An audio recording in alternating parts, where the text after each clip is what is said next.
Salut tout le monde, j'espère que vous allez bien. On se retrouve oui, pour le débriefing de WWE Raw.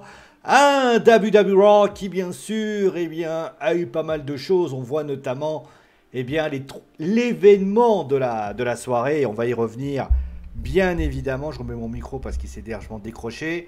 Et donc on va bien sûr revenir sur tout ça. On va bien évidemment décortiquer tout ce qui s'est passé durant cet épisode. Et on va bien sûr revenir déjà, on va commencer déjà par la durée du show, 2h06.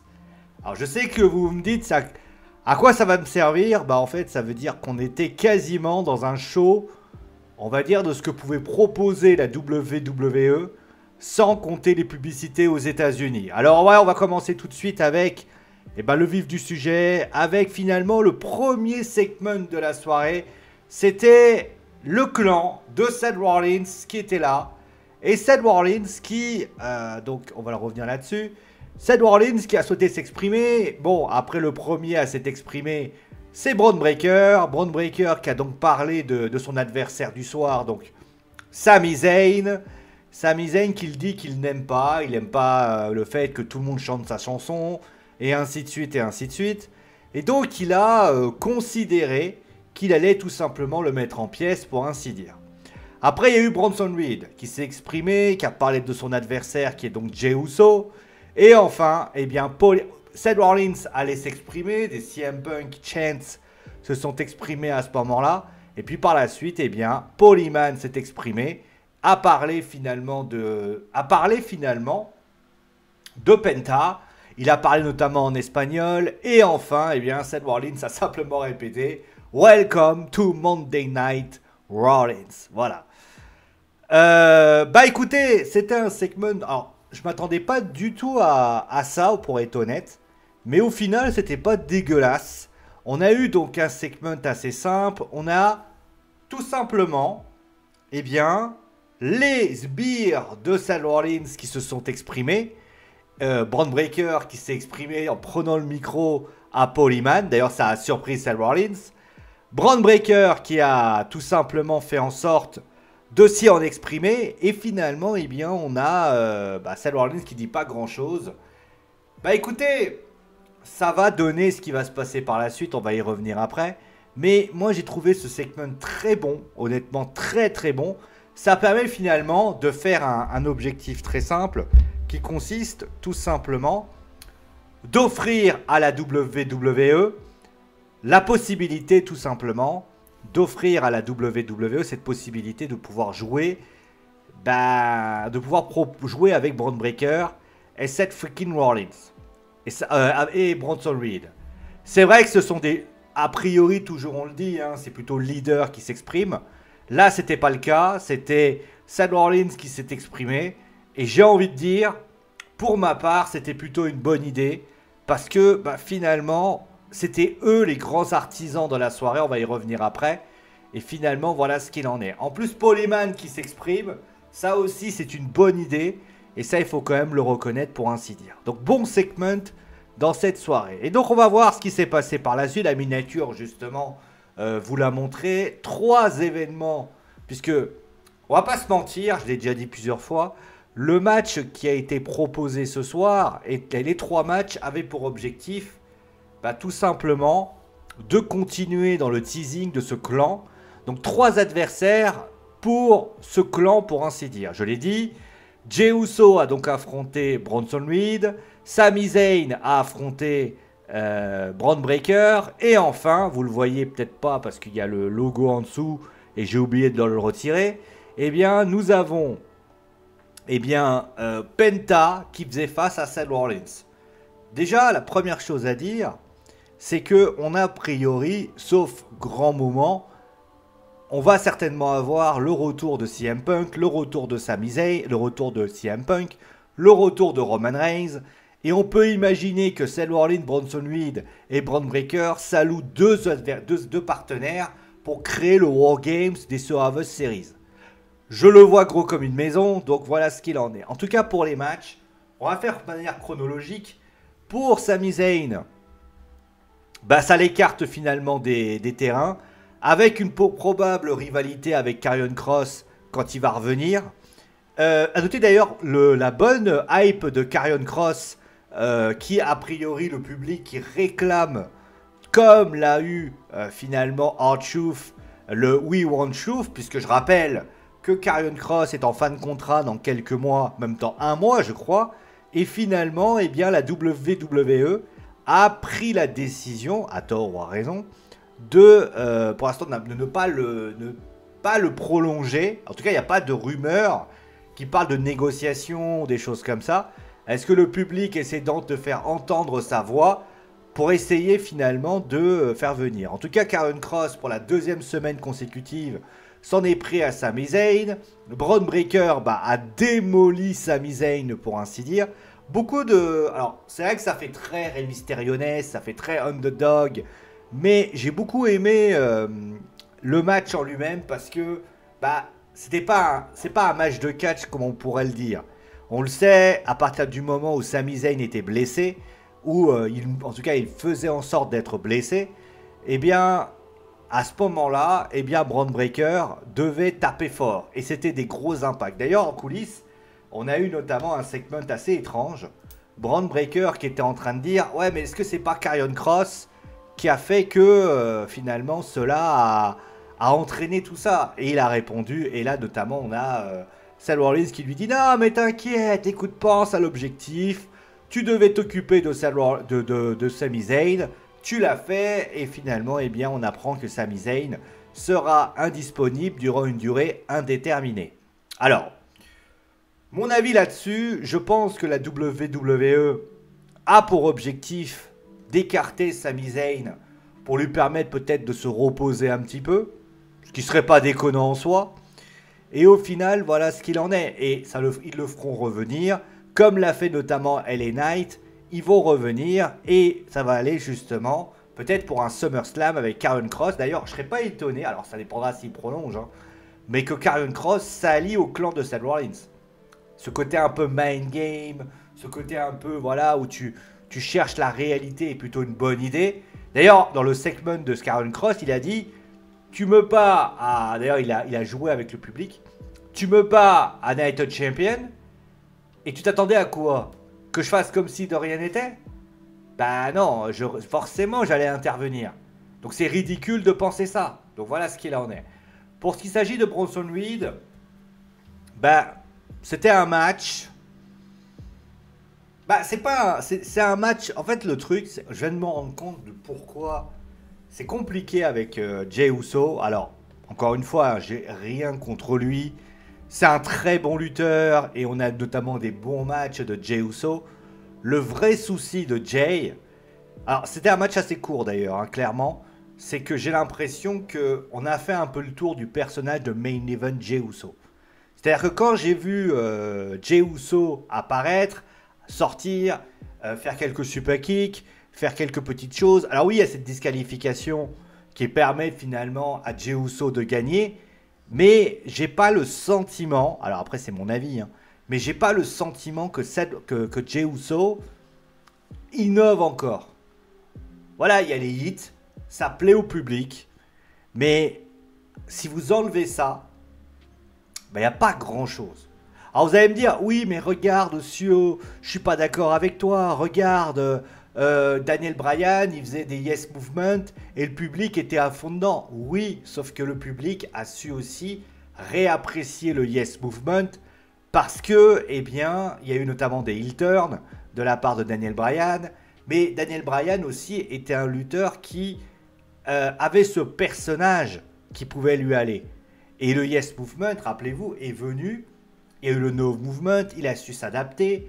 Là, pour Jey Uso, j'ai pas le sentiment qu'ils arrivent à innover. Et ça, c'est une réalité. Et pour après, Seth Rollins contre Penta, c'était un très bon match. Franchement, c'est certainement l'un des meilleurs matchs de Penta d'ailleurs. Clairement, de toute façon, on le sait, hein, quand Seth Rollins est dans les parages, c'est un très très gros match.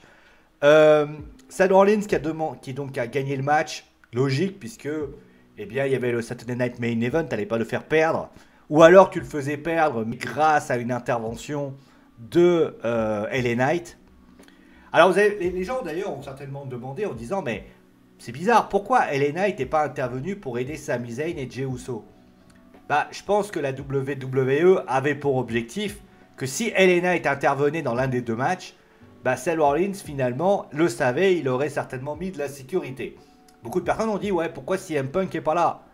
Bah, je pense que CM Punk, le segment qui a eu lieu la semaine dernière, indiquait finalement à ce que CM Punk, bah finalement allait laisser la... Alors ça veut pas dire qu'il reviendra pas, hein, mais que CM Punk allait certainement laisser la main à LA Knight pour essayer de le récupérer. Ça ne veut pas dire que la WWE va miser là-dessus, mais en tout cas voilà ce qu'il en est. Après voilà, en tout cas les 3 matchs étaient assez cool. Après le match de Jey Uso était assez court, mais dans l'approche, le seul problème que j'ai avec Jey Uso, et je le répète, c'est que Jey, j'ai l'impression qu'on a fait un peu le tour de lui. Voilà. Ensuite, on a eu ça. Alors, je vais vous dire la vérité, quand j'ai vu Gunther apparaître, j'ai eu très peur. J'ai eu très peur parce que je me suis dit, bordel, on va certainement avoir l'un des matchs où Gunther va s'exprimer, Goldberg ne sera pas là. Et là, à ce moment-là, Goldberg est venu avec sa voiture. Et l'entrée déjà, moi, elle m'a fait quelque chose. Vous savez, moi, comment je fonctionne quand je fais un débrief, quand je regarde un show, pour essayer de voir si ça m'attire la hype. Je regarde toujours d'un coin de l'œil pour voir ce qui s'est passé. Mais le plus important, c'est que j'essaie de voir surtout si Goldberg, ça permet de m'attirer l'œil. Et Goldberg est venu, et il a exprimé, il a dit, pourquoi on fait pas ça maintenant? Gunther a voulu s'exprimer, il lui a carrément écarté le micro, et là, juste après, il l'a regardé comme ça, et il n'y a pas eu de You're Next, il n'y a pas eu de tout ça.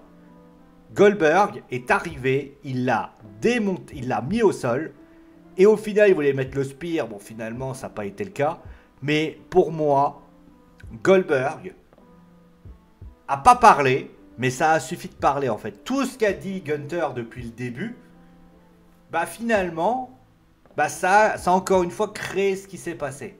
Alors oui, Gunther aurait pu continuer à parler de son fils pour essayer de le titiller encore un peu, mais je trouve que c'était sympa. Je trouve que justement Gunther a pas trop compris ce qui lui est arrivé, et donc au final, j'ai envie de dire, c'était quand même pas mal. Et ça apporte vraiment quelque chose. Et moi, j'ai plutôt apprécié ce qui s'est passé. Voilà. Bon.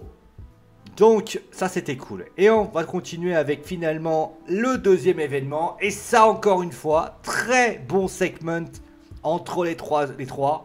Becky Lynch qui est venue, d'ailleurs, qui dit... Pardon. Qui dit... depuis quand... C'est vrai qu'elle a pas tort. Depuis quand deux personnes perdent... C'est moi qui perds. Traduction. Moi, il y a eu une égalité. Et moi, finalement, j'affronte les deux. Mais dans quel monde ça existe, ça? Ça, c'est vrai que c'est pas con. Bayley a voulu s'exprimer. Lyra est venue. Et Lyra, elle a littéralement dit, ouais, c'est bon, va faire un tour, toi. Elle lui a parlé en lui disant certaines choses. Et, bon, Lyra a un peu... comment dire? Lyra n'était pas la plus intéressante dans tout ça. Lyra, je ne l'ai pas trouvée super sodique. Je vous dis la vérité, elle est venue, elle est rentrée dans le ring, elle a dit ce qu'elle avait à dire. Mais c'était plutôt ce qui s'est passé finalement avec Bayley au final qui était intéressant. Bayley, elle dit quoi au final? Bayley, elle a dit, moi au début, moi je suis désolé, moi j'étais plutôt l'ami de tout le monde d'ailleurs, ce que disait Becky Lynch à Bayley. Et au final, elle se rend compte qu'elle n'a pas besoin d'avoir des amis, elle n'a pas besoin d'avoir des partenaires, elle n'a pas besoin de tout ça.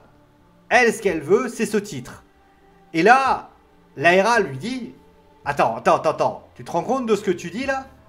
Moi, honnêtement, je t'appréciais, je te respectais, mais au final, et là c'est intéressant ce que va dire Becky Lynch, parce que Becky Lynch va essayer de faire du Karrion Cross. Elle lui dit, mais t'es exactement comme elle, en désignant Becky Lynch. Et donc, finalement, c'est un peu bizarre. Et juste après, t'as Becky qui essaie de mettre un peu la zizanie entre les deux, où tu vois notamment Becky qui lui dit, Ouais, enfin, t'as pas mis très longtemps de m'appeler pour pouvoir avoir ta remplaçante quand même. Donc voilà, donc elle essaie un petit peu de semer le trouble entre les deux. Et ce qui est intéressant, c'est que Bayley, au final, bah, c'est intéressant de voir. Alors, certainement un heel turn. Je pense que. Alors, encore une fois, c'est très. Après, le truc, c'est que dans les distincts, dans les phrases que dit Bayley, bah, il y a du Becky Lynch. Faudrait pas que les deux personnages se copient. Mais c'est intéressant de voir, en tout cas, Bayley et Lyra se disputer comme ça, parce que ça apporte vraiment quelque chose. C'est très intéressant aussi de voir, bah, finalement, trois personnages où on a... En fait, on avait une balance. C'est-à-dire qu'on avait d'un côté, on avait Lyra, qui était finalement là pour aider. Et notamment, on est revenu encore sur ça. Ouais, quand j'aurais pu avoir mon match, mais toi, t'es intervenu dans mon match. Donc Lyra, elle a un peu... Comment dire, Lyra, elle est un peu responsable de ce qui s'est passé. Si Lyra n'intervient pas et s'en prend pas à Bayley, à Becky Lynch, pardon, le match, Bayley le plie. Mais l'autre côté, tu as Bayley qui est un peu au milieu, qui veut d'un côté, qui était dans une idée de ouais, en fait, elle se rend compte que avoir des amis, bah, ça apporte pas des titres. Ça, en fait, elle est en train, même si elle ne veut pas admettre que Becky Lynch est n'est pas son amie, mais Becky Lynch. Elle veut pas admettre, mais elle l'admet malgré tout. En fait, Lyra le fait admettre. Et ça raconte énormément de choses. Parce que, en fait, dans l'histoire, on se rend compte que Bayley, au final, bah, elle est comme tout le monde. Et Lyra, au final, n'est pas... Lyra, bon, là, elle fait ça. Mais en fait, la différence entre Lyra et Bayley, c'est que Bayley, elle est comme tout le monde. Elle, s'il y a un titre entre les deux, elle ne peut pas l'accepter. Sauf chose qu'elle n'arrivait pas à accepter. Elle n'arrivait pas à dire, ouais, bah là, moi, le titre, je le veux. Enfin, elle veut le titre. Là, elle l'a admis aujourd'hui. Donc, elle n'est pas mieux que Becky Lynch. Et ça, c'est très intéressant. Ça raconte vraiment beaucoup de choses. Et ça, moi, j'ai trouvé que le segment Lyra, Becky et Bayley raconte beaucoup de choses. Après, est-ce que par la suite, ça peut entraîner un heel turn? Peut-être. Alors, j'étais plus vindicatif il y a 5 minutes. Mais moi, j'aimerais bien que Bayley soit Twinners. Pourquoi? Parce que si tu veux continuer... Parce que on va dire, Bayley peut très bien se dire, bon, j'en ai marre de vouloir être la bonne copine de tout le monde. Qu'est-ce que je vais faire? Je vais m'occuper finalement de moi-même. Ça peut être une idée. Surtout que, faut pas oublier un truc, c'est qu'il manque... Après, la raison pour laquelle je préconise le heel turn, c'est qu'il faut pas oublier qu'il y a quelqu'un qui n'est plus là, c'est Liv Morgan temporairement. Est-ce qu'il ne faudrait pas remplacer Liv Morgan par Bayley en attendant, et après on verra. Lyra porte très bien son rôle de face. Il n'y a pas réellement besoin. Aujourd'hui, tu as Lyra, Rhea Ripley, tu as Stephanie Vaquer. Tu as quand même 3-4 lutteuses qui peuvent vraiment faire de belles choses en tant que face. Par contre, pour la division heel, bah, tu as Becky, ok. Tu as Roxanne, mais elle est un peu... Elle est jeune, Roxanne. C'est pas pour lui faire injure. Tu as Roxanne, tu as Raquel. Bon, Raquel, elle est... Voilà. Mais après, il n'y a pas... ça manque de monde. Et Bayley peut être cette personne. Voilà. En tout cas, c'est sympa. Après, Liv Morgan il reviendra et ça, on verra après. Voilà. Donc, on va terminer à ce show avec finalement les deux moments. Bon, le retour des Kabuki Warriors. Ok. Bon, le match était sympa. Franchement, match sympa entre Roxanne Perez et Kairi Sane. Et voilà, donc on voit le retour. Donc ils veulent refaire les Kabuki Warriors. Pourquoi pas, c'est intéressant. Et l'autre côté, on a donc El Grande Americano, qui est bien joué, pour ceux qui ne l'auraient pas compris, par Ludwig Kaiser. D'ailleurs, faut qu'il parle pas. Faut pas qu'il parle. Parce que quand il parle, il y a l'accent allemand qui pousse. Donc le problème, c'est que quand il parle, il y a l'accent allemand qui pousse. Donc faut faire attention. Le match était super cool. Et c'est très intéressant de se dire que El Grande Americano, ça peut être intéressant parce que, oui, Chad Gable va être le Grande Americano. Mais est-ce qu'on peut... Alors d'ailleurs, je sais plus, l'un des frères, les frères, je sais plus comment ils s'appellent, qui aux dernières nouvelles, les Creed Brothers, un des frères, je sais pas qui c'est, qui dit « Mais Chad Gable n'est pas là !» Mais en tout cas, ça peut être une idée par la suite de créer... Alors, est-ce qu'on va créer un Grande Americano contre un Grande Americano? Pourquoi pas? Avec un masque versus masque. Mais concrètement, là, c'était sympa, c'était intéressant. Et honnêtement, ben, alors il est un peu tout seul là en ce moment, mais ça peut être une idée.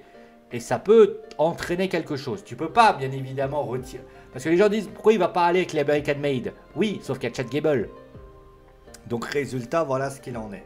Voilà. Bon, le bilan de ce show. Bah, il est très très bien ce show. Il est très très bien. Honnêtement, moi j'ai plutôt apprécié ce show. Qu'est-ce que je peux dire de... Qu'est-ce que j'ai aimé dans ce show? Déjà, il y avait une ligne directrice. Et là, vous voyez, la semaine dernière, à SmackDown, j'étais très colère. Là, pour Raw, et ça fait depuis plusieurs semaines que je suis plutôt content de WWE Raw. Ça, c'est quand même rare pour être souligné. Il y avait une ligne directrice. Voilà, on met en place, encore une fois, le fameux... Alors oui, il y a Sami Zayn avec Karrion Kross. Il est là, il est épisodique. Mais les 3 moments, ça, j'ai plutôt apprécié. Mais le truc que j'ai beaucoup apprécié, c'est Goldberg contre Gunther. C'est très intéressant. C'est pas grand-chose, mais c'est très intéressant. Le segment avec Bayley, Lyra et Becky Lynch, franchement, c'était super classe. Et puis, bah, pour terminer, et bah, finalement, les 2 matchs qu'on a vus après, que je vous ai présentés, étaient plutôt bons. Alors oui, il y a encore une nouvelle fois, les gens vont dire oui, bah, mais c'est intéressant de se dire que Raw a pris la fenêtre. Là, il y a le Saturday Night Main Event qui va avoir lieu. Après, tu auras le SummerSlam. On verra comment ça va se passer pour savoir qui sera le challenger de Gunther, parce que je pense pas que Goldberg va gagner.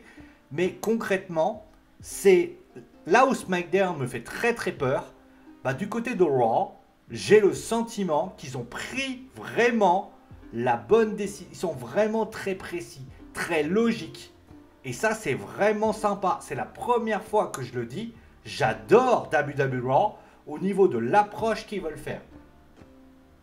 Alors, les gens vont dire oui, mais qu'est-ce qui s'est passé? J'en sais rien. Mais là, on voit une vraie ligne directrice. On va voir comment ça va se passer pour les rivalités du SummerSlam. Mais concrètement, moi, je suis plus confiant aujourd'hui de ce qui va se passer. Et honnêtement, ça se ressent. Je suis plus content. Vous voyez, par exemple, j'ai débriefé le show. Et ben, vous sentez que je suis pas en train de râler. Et ça, c'est quand même pas mal. C'est fatigant de râler.